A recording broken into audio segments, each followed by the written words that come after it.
What is going on, Deviants and Draconians? Draco Invictus here with more from Beyond Detroit. Today, we're going to discover Detroit through the eyes of the actors. We're going to hear from our actors, some of our favorites in the game, what their experience was on set, and how they worked with the script and worked with the director, and give us a better idea as to how this game came together.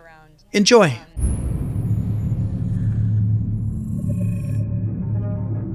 When David and Guillaume got back in touch about making Detroit, I wasn't terribly surprised they decided to make it because the fan response was so intense. So it makes sense that they would choose to do that after the enthusiasm. It was a challenge, and it was just an interesting thing to get my head around how to approach this character now as a different, much older person, and whether or not she had changed. And I'm very happy to say that with Detroit, I've had the opportunity to see Kara grow so much more than I ever expected. You do the housework, the washing, you cook the meals, and you take care of... God damn it, where the fuck's the rat gone now? Alice!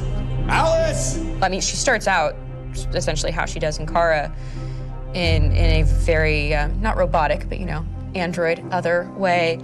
And getting to take this journey where she becomes more and more human as it goes on. You know, and as an actor, that's a wonderful exploration in every way, whether it's how she sits, her posture, how her voice changes, how emotions change, and how much emotion is based on things like empathy and social experience. And so having, you know, as much material as I got with David to have this huge, nuanced arc was really incredible. Why couldn't we just be happy?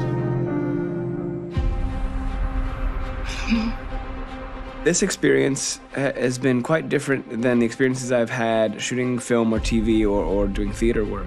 I have 83 dots on my face and a really flattering black wetsuit type thing, and you're jumping around with props, and it's kind of like being a 10-year-old imaginative kid, which is fun. There's 80 cameras around us. It's already lit. So we just shoot and shoot and shoot and shoot and shoot. There's no change of sets, there's no hair and makeup, there's no wardrobe, so we move really fast, and we'll go through about 35 pages in a day. Working in TV or film, we'll probably do 6 pages a day.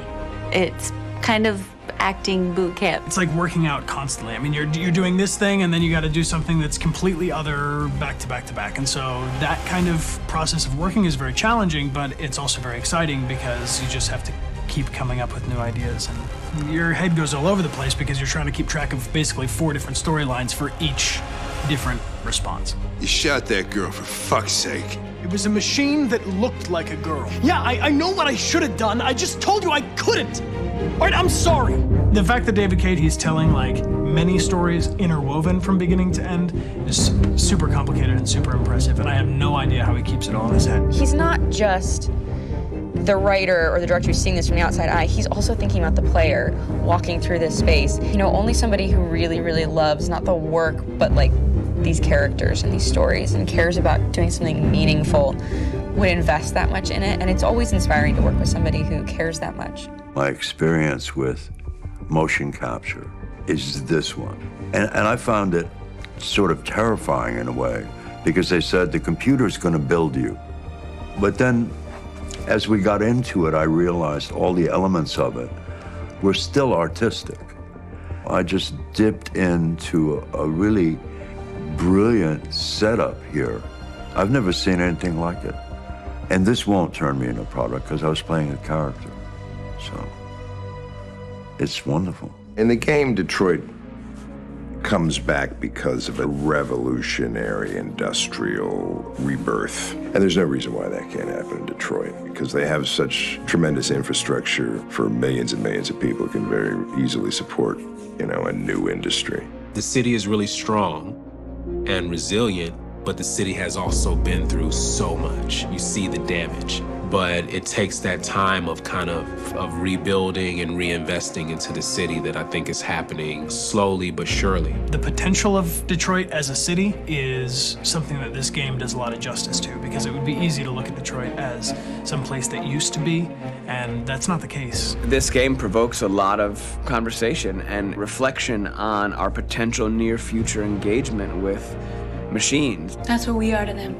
There's merchandise on display in a shop window. I think that a group that feels marginalized, feels like they deserve and have earned access to themselves and the environment around them, and are trying to figure out a way to articulate how to get freedom.